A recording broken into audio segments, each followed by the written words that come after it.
My relationship with Ron is very collaborative. We've had a lot of shorthand over the years on a variety of different films, but the emphasis is always on just story. So we try to weed the things out that don't really help support our storytelling, and we really focus hard on things that just can help to support the emotional delivery of things in the movie. And he's very, very good at doing that.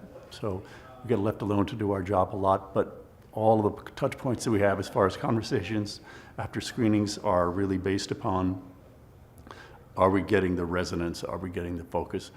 There's a line in the movie from one of Luciano's daughters, and it's called about filling the space. And I think that's one thing that Ron does very well, is we don't try to hit people over the head with being obvious with sound or with editing and all. We just try to fill these spaces in between the times and inform people and inform behavior. The hardest thing to do is to accentuate the storytelling and the words with it by scaling the soundtrack from small to intimate to larger and grand, and feel all those emotions that the operas and the storytelling make so compelling. Documentaries don't always sound good, like from an audiophile standpoint, but they sound beautiful from a content side. So our job is always to balance out that expectation. Some images and sounds look grainy, they feel grainy, they have that way, but we respond to them because they feel like they're of a period. So I'd never, in doing the soundtrack for the movie, we never try to justify trying to make things that are inherently not modern sounding sound modern.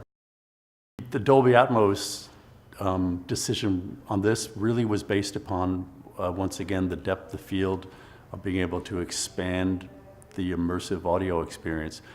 And sometimes we want people to be alone in a small rehearsal hall with Luciano before, in the backstage before he goes on, and really feel like you're in that environment, so we can make it feel it's a 12 by 12 box room, and other times it's him in the Amazon standing up on a stage with maybe 20 people, and other times we're at famous concert halls around the world, and we can scope and scale the size of the experience and the size of the audio field. A good example is the Three Tenors was recorded for television, and when we got all the multi-tracks on it, we had the opportunity to get a lot of the good masters. The teams at Decca and our music editing team and all really did a great job of getting hold of a lot of multi-track masters, which we normally would never be able to get for a documentary. And the depth of field that we have from those, the Three Tenors was recorded for television, and they're in a huge space, but it was all very close mic'd, and it doesn't, when you pull back and you show this wide shot with 150,000 people, whatever the number was there, it doesn't sound like it. It sounds like you're in a studio with the voices. So we're able to create this space by using Dolby Atmos and some of the tools that we have.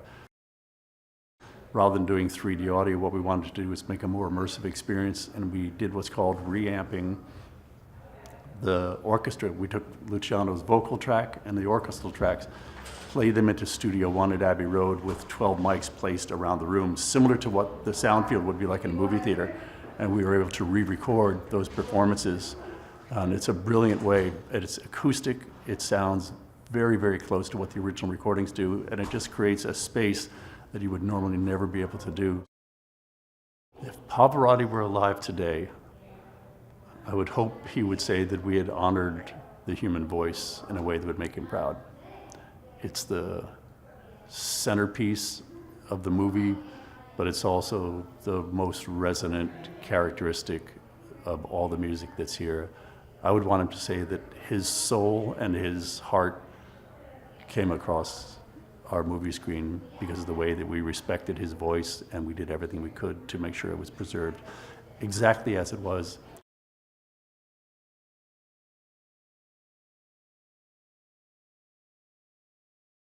When he spoke to you, he made you feel like you were the most important person in the whole world. He had this unbelievable charisma. And so I loved that. It was like meeting Neil Armstrong or some super famous person you could never possibly normally connect with. So it to a certain extent, it felt it changed my life. because there wasn't anybody with that purity of voice, with that sense of phrasing. I mean, the people talked about him. In fact, my previous boss, Bill Holland, once said to me, he has the voice of God. And it was simply a vocal delivery and a sound, and an effortless sound. It was like a car that had more litres than it knew. It just kept going. I mean, people sometimes say about great singers that they sing off the interest and never off the capital, and that was him. He had a kind of humility, and he appealed to everybody, and you felt that he was making an effort for his appeal to be to every man, in a way that a lot of other artists, and maybe particularly artists from the classical or opera world, they're not able to transcend their genre.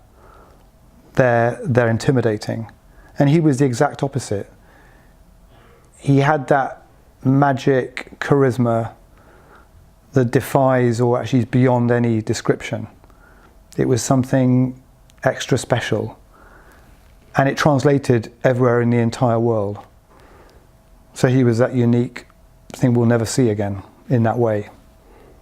He was a real superstar. I was really struck by the passage in the movie about his daughter being taken very ill, and how he had ordered all his concerts to be cancelled and nothing else mattered, and how maybe that hadn't gone down very well with the critics, and he didn't care at all. And it was that dedication of a father, which I didn't know about, that he'd had that experience. And as someone who's got a daughter myself, I related to that very much.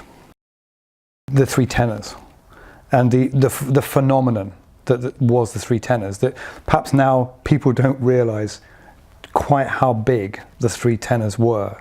They were the biggest band in the world. They came from nowhere. They were utterly authentic. They were the real thing. And it was this alchemy that happened because they were the best, because they'd never sung it in that way as a unit. And they came together on that one night in Rome, and it was something that the world had never seen before, and I'll never see it again. And it was extra special.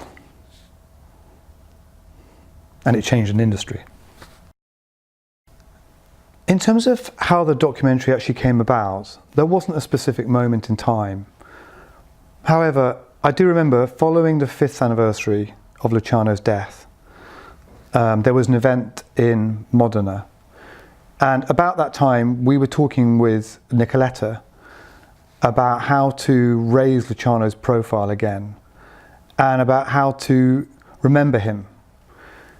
And inevitably, the idea of a documentary came up. And by chance, we got talking to Nigel Sinclair and the makers of the Beatles' 8 Days a Week film. And they immediately took to the idea and did some research, and they went out to meet Nicoletta in Bologna. And then I had a call one Christmas saying, we write this project, we put this project to Ron Howard, and Ron Howard wants to do it. And actually the call was literally just before Christmas, and it couldn't have been more appropriate, because I'd never heard anything so fantastic in my entire life. Throughout the process, the family and Nicoletta have been incredibly supportive. And it's really, when I say they've been supportive, I mean, this is a story about Luciano. It's their story, actually. It can't have been easy for them, because telling a story like that is like telling a life. And it's a life with all kinds of twists and turns, and how he ended up, and how the career, the journey that he took, you could never have predicted at the start of his life or his singing career. So I think they opened up, and they allowed that story to be told, and they allowed countless bits of unique footage to be found. So it's been a process of discovery. Just unearthing these great bits of footage, these stories, these storylines about his life, to reveal to everyone the majesty of this artist. All you have to do is unearth the story and tell it properly. And I think from that point of view, the documentary, it's like a window. It's like a window, or if you were reading a great story or a great poem, it's like a hole in the page through to the truth. And I think it impacts you and affects you in the way that the great films would, and possibly even more, because it is true, after all. It really happened, if you can believe it.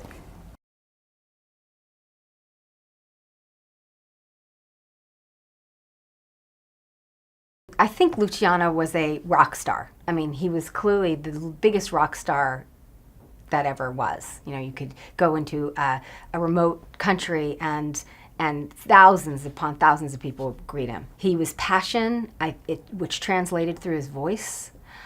He was, I think audience would be drawn to this compelling man. And I think this film will illustrate that. I think he was a force of nature, his culture of personality, and I think that this film will reintroduce his fans and introduce new fans, and that will really resonate with people. What surprised me the most was how the world, quite literally the world, connected to him so deeply. And in some parts of the world, they had, they didn't have television, they, had just the radio. And his voice, just the power of his voice, connected so emotionally and so profoundly and so passionately. And that's what was the most surprising to me. My favorite moment is the beginning. It's the beginning because it's the only time that he sang for himself. And it's also never before seen footage, so it took us a long time to actually acquire it. So that's the other reason it's my favorite. But if you're watching it carefully, you can see him listen to the sound of his voice in this theater, and he's paying homage to his idol, Caruso. So it's very moving. It's very beautiful. I think audiences will take away beauty. I think audiences will take away, to live life to its fullest. I think, Luciano, expressed that all the time, is to live your life to its fullest, and life is too short. So live your truth. I think he would love it because this film is illustrating this man who was a disruptor, a guy that was a method feel player. And the way that he connected to us through just the sound of his voice, he connected so deeply that I think that he would be very pleased with the way we're this poem about him. Well, that's why the key is to find the footage, because footage is the gift. I mean, you don't want it to be a slideshow, and it's challenging because you have to look everywhere. You have to look at archival houses. You have to look through people's home movies. You have to digitize them. You have to catalog them, and then you have to figure out where they may fit into our story beats. So it's a challenge. Ron Howard, I think, is the ultimate storyteller. So I think that he has this innate sense to engage the viewer, the audience. And he's discovering as we're discovering. And so this film it's a sense of discovery. It's a poem about this man, but we're going on this journey, and we're going on this journey with Ron. And it was incredible. And I think people will love it.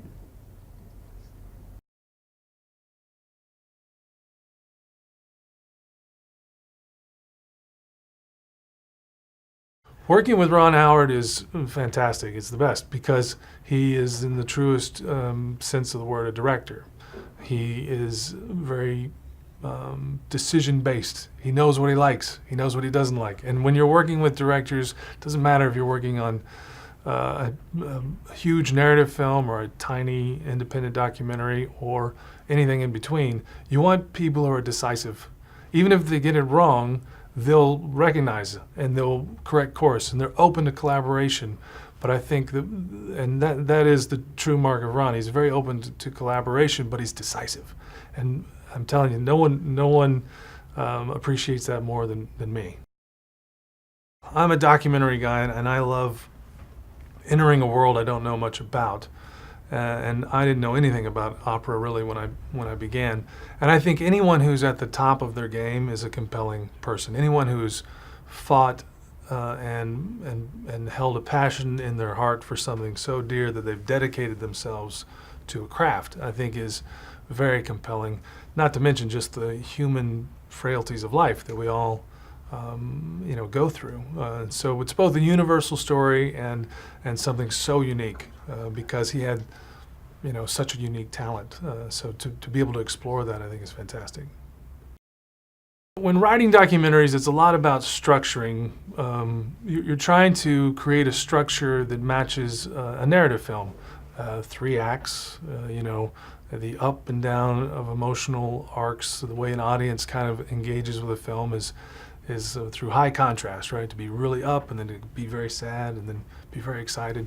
In Pavarotti, I guess the biggest challenge was just knowing that to really get at his talent, his specifically early talent, the launch of his career, was to get invested in opera. And that's not something that you can do in a minute. You can't just hear a phrase of Pavarotti singing. You need to hear and see him perform for a longer stretch. It was absolutely vital that we had that we were partners basically with his family members and his loved ones and the people that are dear to him, because you're trying to tell an authentic story, and no one knows the man better than those who spent their lives with him. I think one of the great treasures of the film is probably the opening of the film, and I think probably everyone who worked on the film is going to say the same thing. Because it's so rare, it was shot on a video camera by one of his friends in a time before iPhones, before it was easy to capture, events like that. And it's him in a little opera house in Brazil, near the Amazon forest in Brazil, Nowhereville, where Caruso once sang, this great legend of recording, the first great kind of popular artist of the vinyl age and radio age. And so he knew Caruso had sang there, and he went out of his way to get to this opera house just to stand on that stage and sing some of the same material.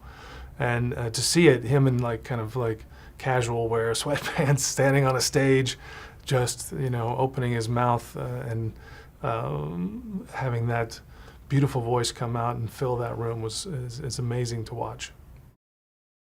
I hope this film crosses the boundaries between opera fans and a new generation or a younger generation, or people like me who just didn't go to the opera. I think that was clearly our challenge and our ambition.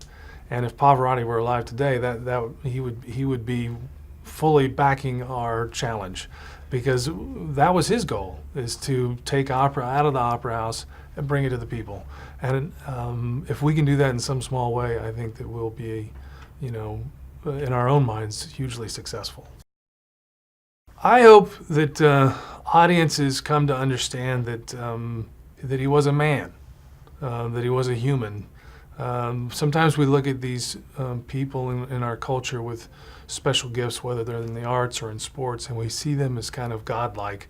And Pavarotti, I think part of the magic of his voice is that it symbolizes all of our human frailties, all of our vulnerabilities. And so I hope that they see him for who he was, and that's a beautiful man who had faults but also had great gifts and great generosity. Having seen a lot of footage of Pavarotti and that big smile and that very kind of charismatic and charming personality of his, I would like to think that if he saw the film, he he would roar in the funny parts and he'd cry in the sad parts, and he would say, "We got it right."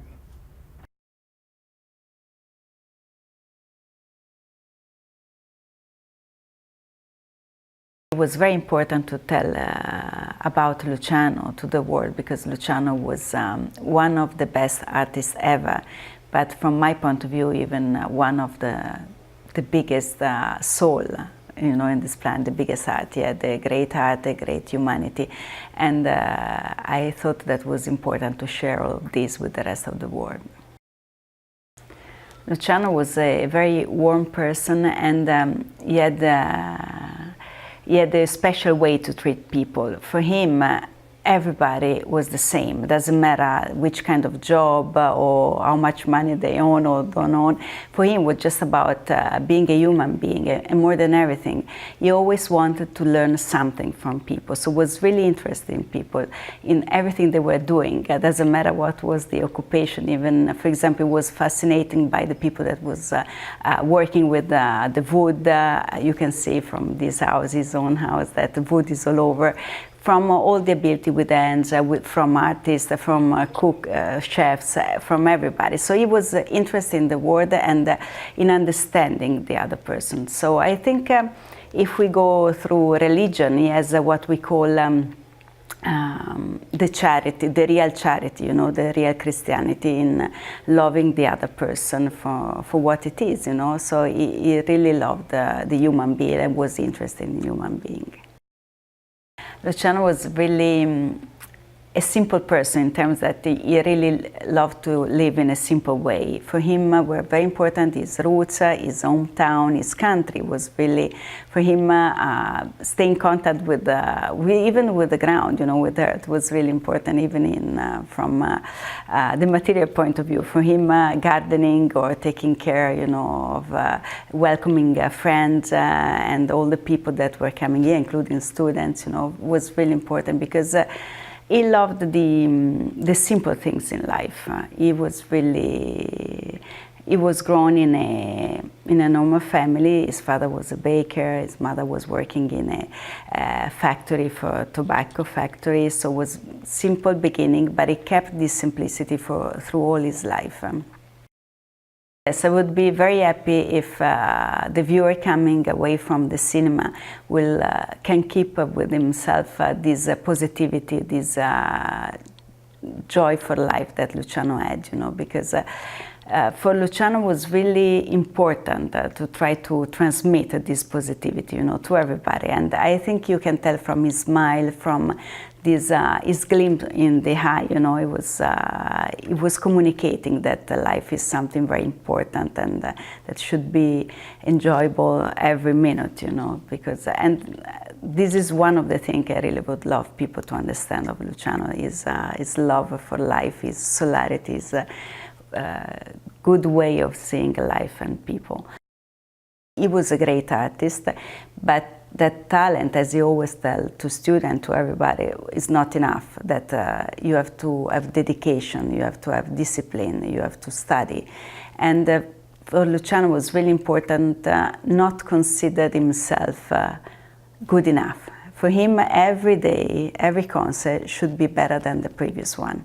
So he was never in competition with other artists, but always with himself. So for him, it was really, he always said, I'm not, you know, just studying, I'm devoted to this art. For me, it's a question of devotion, not only dedication. So he loved so much what he was doing that he really wanted to do it at its best. And it's not, and it's something that sometimes we all forgot, you know, that one of the secrets in life maybe is this one, to enjoy really what you are doing, and Luciano did. Luciano was really someone that you want to have as a friend, because was really bringing joy in your life, and that is, I think if you speak to all the people that met him, and even people that didn't meet him but just listen, you can tell even from his voice that the voice was full of this happiness, you know. And there is a lot of private footage in the film that we as Foundation from our archive gave. And there are some that are very special to me, you know, like our trip in Amazonia, because it was a very special trip, being in the middle of the nature. And we met people living there, and you thought that people living there had no contact with the rest of the world. Instead, when we arrived, people started pointing at him, said Pavarotti, and we couldn't believe, because in the middle of Amazon, people recognized him and were happy to meet him, because he was start hugging everybody and smiling. Luciano was really dedicated to the young singers, because when he was young, he was helped by a couple of teachers that really gave always lesson to him for free, because they really believed in him. So he always wanted to give back what he received. And he always gave lesson to everyone that was knocking at the door for free. And they established a competition in Philadelphia for many years. And in this competition, the particularity was that there was not one winner. Everybody that came at the final were winners, because for him it was important not to make any kind of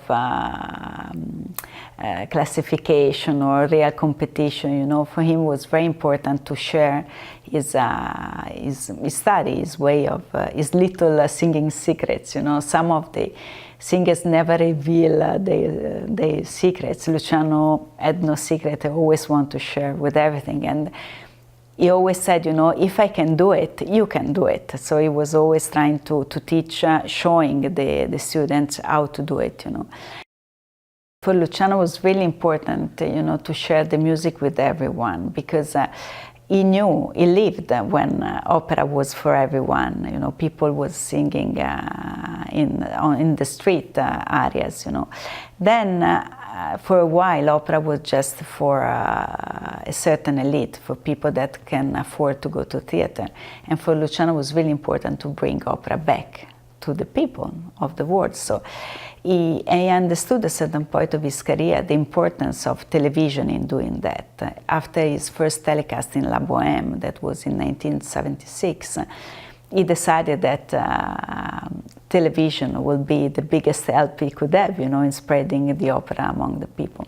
So he started in Arena, the first time at the Madison Square Garden, then in Big Park, and then with the pop music during the Pavarotti and Friends, always for charity to help people in need, especially children affected by war and sickness.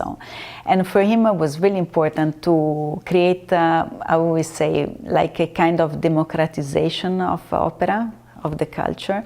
So for him it was really important. He was a pioneer in this sense. He always tried to put all his effort in trying to bring opera to everyone.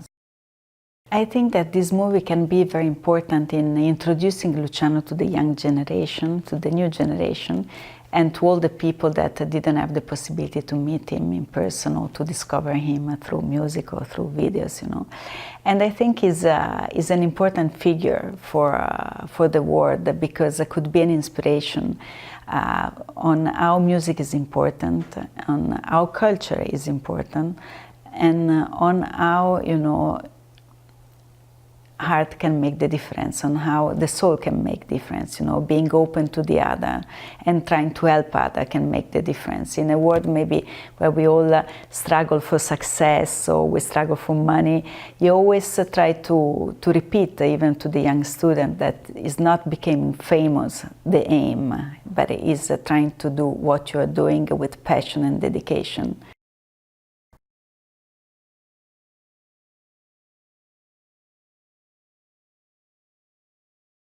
The team on this film worked on the Beatles 8 days a week, the touring years, and particularly Ron Howard, myself, Mark Monroe and Paul Crowder were very closely working in often the same room, editing the film. And what we were faced with there was how to create a unique film about the Beatles story that didn't just repurpose the reporting and very interesting film footage that had previously been made available to the world. So when we came to Pavarotti, we thought, in a sense, it's the same challenge. Pavarotti is very famous. People say things like, haven't there been a lot of films about him? Well, there have been 3 films about him. And they used to say to us, haven't there been lots of Beatles films? And we knew that if we could find the essence of Pavarotti the man and share it while displaying his music, and use that to make the audience's heart break about his human journey and be filled with joy when he has joy and sorrow when he has sorrow, you know, move the audience's heart. So I think that our confidence that we could do this, and we were joined by Jeanne, Festa and Michael Rosenberg on this team, came from that. You know, working with Ron Howard is a very singular experience. He is fascinated by the human process, by the way people relate to each other and how they're affected by their circumstances. And his greatest stories, I might humbly say, are driven by those things. And here, he was just really fascinated by what made Pavarotti tick. How did he deal with people? How, such a famous person who was quite accessible to people, how did that affect him and who he was? And we tried to, and he tried to weave that, and I think successfully wove that into the film. So you as a viewer feel, by the end of the film, he's my guy. I love him. I want it to be okay for him. And when he sings Nessun Dorma at the end of the film, sorry to give that away, when he sings Nessun Dorma at the end of the film, you're crying your eyes out because you've just been on a ride with a man that you met. And that's the way Ron tells stories. Pavarotti's wife at his death, Nicoletta Mantovani, helped us from the very beginning meet everybody that we could meet on the project. She's a wonderful person and helped in many ways produce some of the interviews by getting people like Placido Domingo, who's very busy, and Jose Carreras to give us their time for an interview. And of course she gave us all of the archives that they have at the Pavarotti Museum in Modena in northern Italy, which saved us a lot of time and made us validated with people we called up, because there have been a lot of European films about Pavarotti, small television documentaries, and we really wanted this to be the one, and she helped that. The thing that was unique in this film was going to Italy and screening the film about Pavarotti's life to his first family and then to Nicoletta, and realizing that we had treated this as a journey about a very famous man who we had come to love, and we were very respectful of him and careful to deal with anything about his life that could in any way be challenging, to be fair and even-handed. And then you're sitting next to his daughters and showing them the film, and I felt very humbled, thinking, what cheek have I got sitting here to have made this film about their father?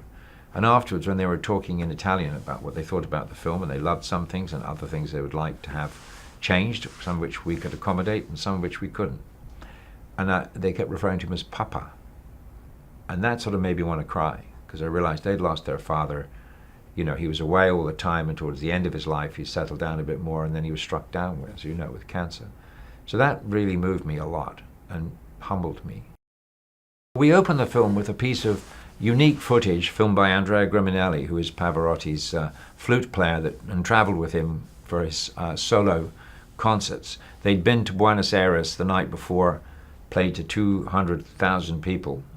And Pavarotti wanted to go to this abandoned opera house in a small town up the Amazon River in a place called Manaus. And they did that. They went up the river, found this place, and Pavarotti sang to his friends and nobody else a tribute to Caruso, who'd been there 100 years before.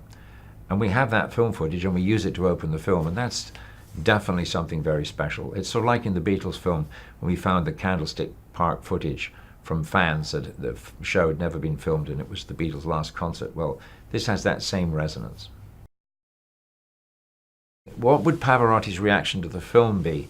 Well, I was talking to Nicoletta Mantovani, his widow and our wonderful supporting friend, and she's got her own, notes on the film, and she said, I said, what would Luciano think of the film? And she cocked her head to one side and she said, I think he'd really like it. He'd like the fact that it's honest and truthful, and he wouldn't mind that some of the things that maybe he wished he hadn't done or he did are in the film, and I think he'd like its authenticity, which was a pretty big compliment.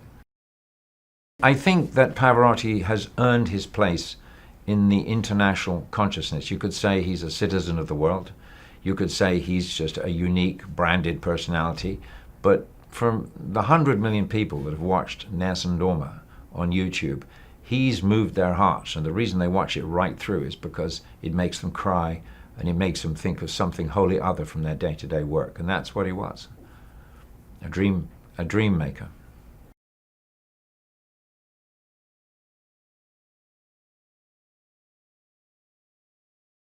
Working with Ron Howard is just fantastic. It was fantastic on the Beatles and it's been fantastic on this. He is a great collaborator. We collaborate a lot on ideas and we share ideas all the time. And he also gives us the freedom to create in our own fashion, to use our instincts at times, and to be able to bring our, what we are good at as a team individually to the table, to the fore. So it's always a wonderful creative pie. Ron and I have developed a really nice rapport backwards and forwards, and we understand each other very easily, and when he says something I get it straight away, and when I'm explaining what I'm doing he gets it straight away, and it's been wonderful. Well, Pavarotti has such amazing history within opera. He was somewhat of a Johnny Appleseed of opera in the way, in the second half of his career, he really brought it to the masses. And it's very difficult to portray in the film, is that his voice, when it came along, was one of those things that doesn't come along very often, and opera aficionados know that. So in 61, when he hit the stage, those people who'd been going to Modena to hear opera singers, the locals or people from out of town, come in and sing, they were used to a certain level of opera talent. And then when he hit the stage and he hit his first high C, you can hear in the piece the audience are like shocked. There's a ripple that runs through the whole audience at the end of it, and somebody starts clapping, which is something you don't do. You don't applaud in the middle of a song, but such was the shock of them where, wow, that was different.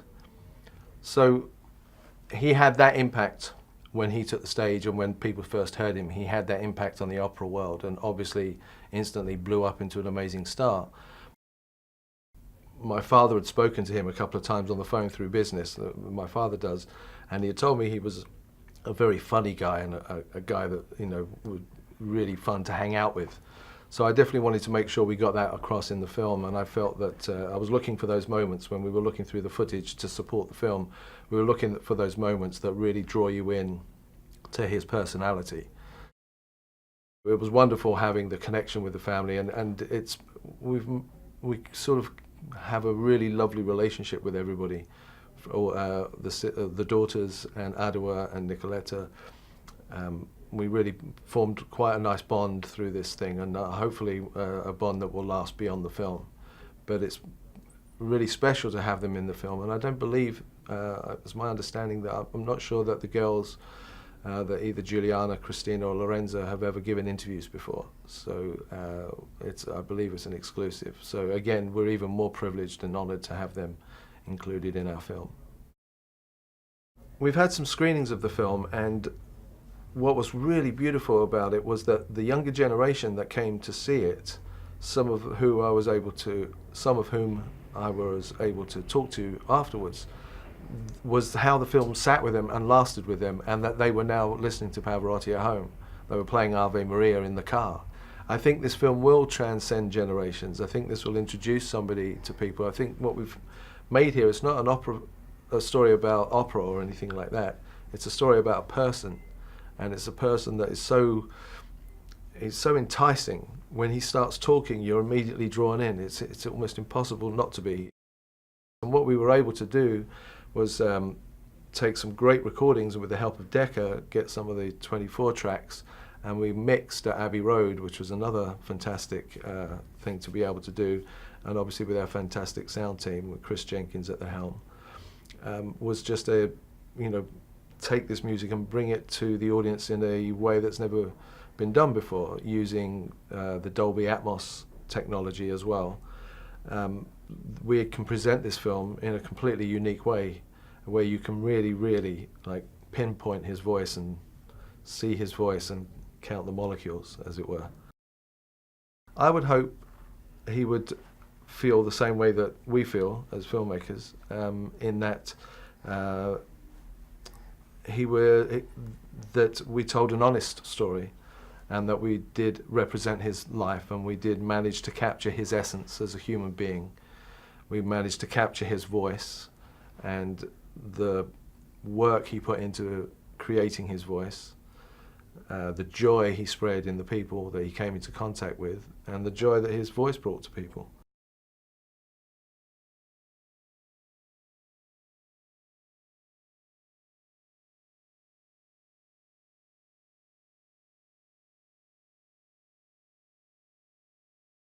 I met Luciano Pavarotti very, very, very briefly at a large gathering. It's when I was doing Happy Days, and it was probably some kind of party for the network, or it might have been the Golden Globes, or it was some kind of an event where I was aware he was there, and I kind of managed just a quick handshake. I can't say that I was a fan of opera, but I certainly knew about Pavarotti and this phenomenon that was underway. He's one of those individuals who's just universally adored. He was great with people.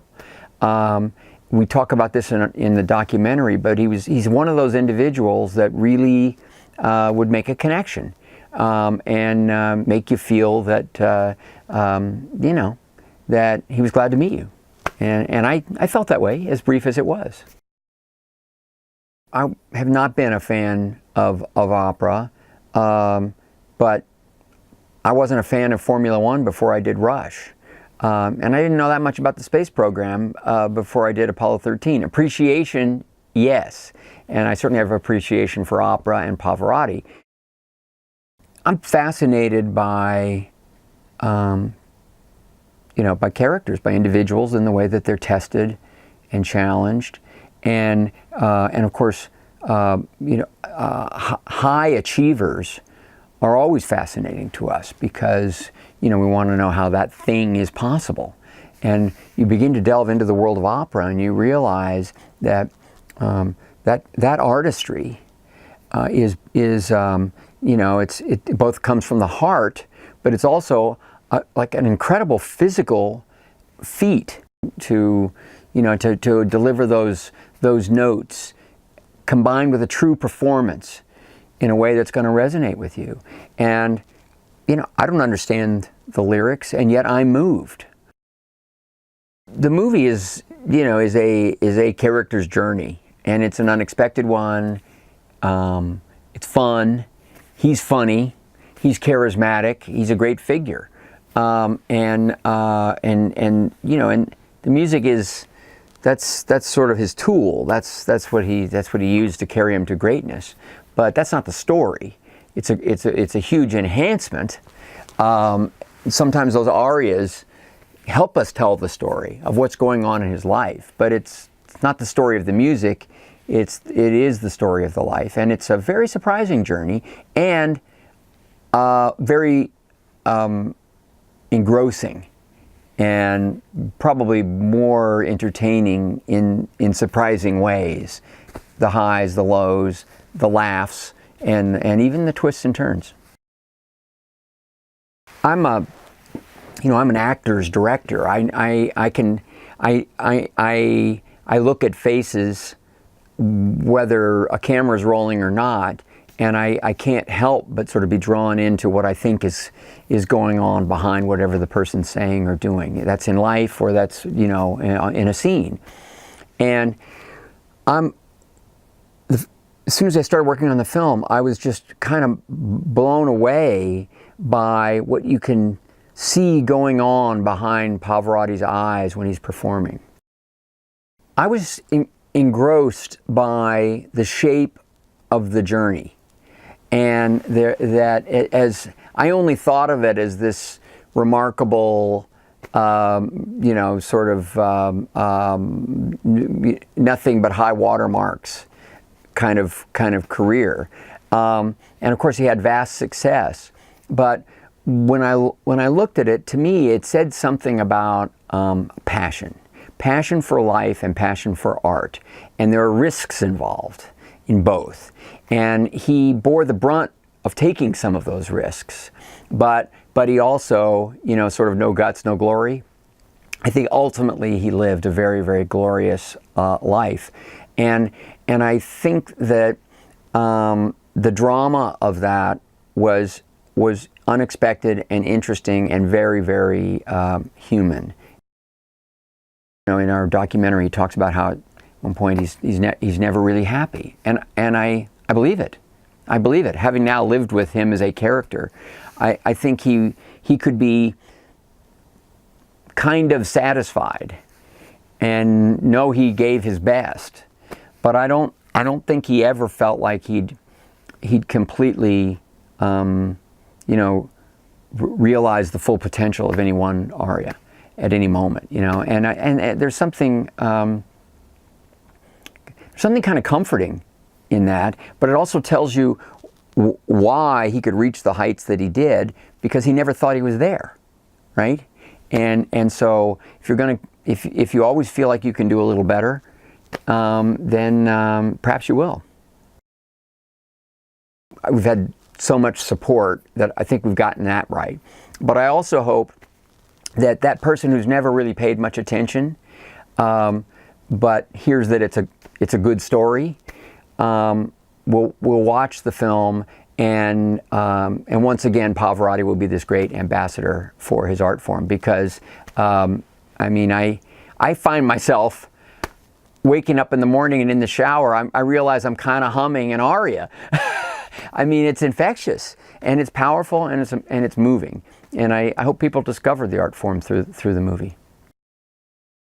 He loved music. He loved people. He loved the narrative power of what it could be. And he wasn't an elitist, and he loved it. So he grew up in a culture where opera was a form of popular entertainment, and it spoke to everyone. And outside of Italy, he didn't find that to necessarily be the case. It was sort of for elitists only, and that limited it. And it was really important to him to go further. His relationship with Princess Diana was pivotal. And as we began to read and explore footage, and you could just see it, and he was enamored with her, but it wasn't lust. There was a mutual admiration, and also I think she taught him in a way that there could be a tremendous sense of satisfaction behind supporting causes, and not just showing up, but really working hard at it. And he carried that with him the rest of his life. We're here in London. I was driving over to Abbey Road today, and I was gotten a cab, London cab. Cabbie happened to recognize me. "What are you working on, Ron?" And I said, "Well, I'm doing a documentary about Pavarotti." He said, "I'll never forget that 1990 that football match in Nessendorma," and it all came back to him. So all these years later, it resonates with people. The idea of helping others in a really concerted way and with dedication fueled him in the later years of his career. And he did so much, which again he was often criticized for, because he would blend pop music with his work to have these concerts that would raise money, and they really would. But he would also go to these places and open schools and donate money and his own money, and so that was another thing that I really had no idea of. That's a great thing to remind audiences of.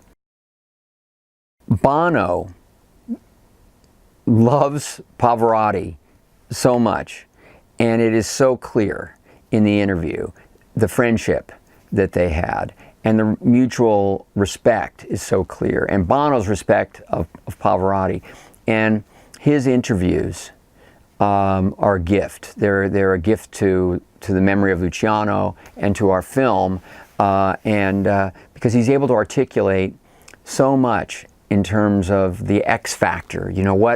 What Luciano brings to the music of himself. and that in such, powerful, wise ways that it's, his interviews are, I think, elevate everything, and I'm really so pleased that he agreed to do them. Nigel Sinclair, who's the producer, who drew me into first the Beatles 8 Days a Week documentary, and now Pavarotti, and he's produced a number of outstanding documentaries, and he's a producer on this, but he's also very much creatively engaged in it, has great ideas and great taste. So he's a part of many of our conversations and editing sessions and so forth, and he's great. Without the support of the estate and and his family, I don't think any of us would have undertaken it. And I think we also really respect that he's only 10 or so years gone. It's still very fresh, his passing for them, and the journey had a lot of highs and some lows, and I I'm very grateful for their support. Their interviews are remarkable. Not easy for them to give, and I think they convey so much of the humanity of this story, and that's what makes it not just a sort of a skipping down memory lane. Look at what a great performer he was.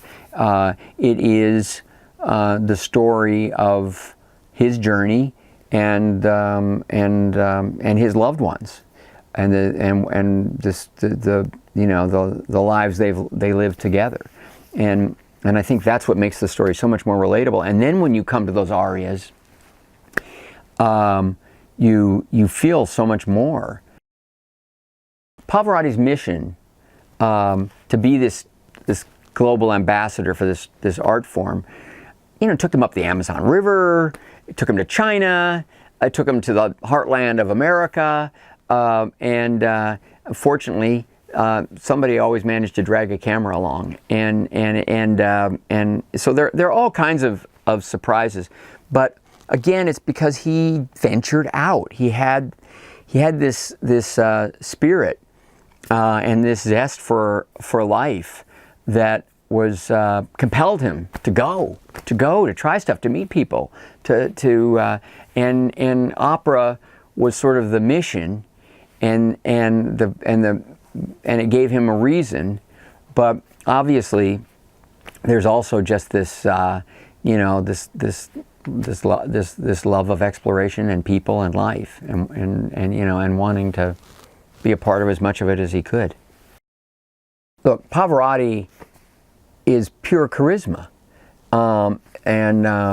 it's that. If anything, it's sort of a testament to living your life with passion and unabashed, commitment to something you love. His art, his family, people close to him. That love. He for the food, horses, philanthropy. He did. Everything was big. Every commitment was big and full on, and it sort of celebrates that. My sense is that Pavarotti was really his own man, and he kind of had a dream. He had a sense of what he should do, and I think once the world was telling him that that they were interested, that he had something to offer, I think he took charge of that. I think the combination of the art form and him and his passion for it, was always first and foremost. And I think he sacrificed for that. But he was a great guy, a lovable guy, charismatic, all of those things. but he was nobody's fool.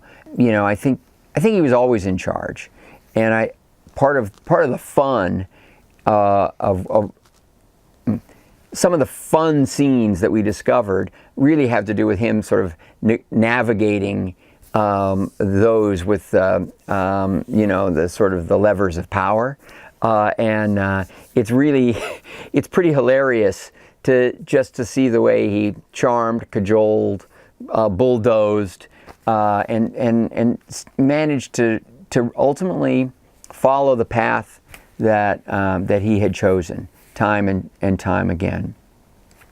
Sometimes that total commitment for him to his art, to, you know, a project that mattered to him, to a relationship that became important, and something new in life that mattered, could cause him a lot of heartache. But I think that in his own way, he was, you know, he was determined to never be a victim of anybody else's idea of what he should be, but to be, you know, to be his own agent and take the action that he believed in when he would search his own heart, which is what I think he did time and again.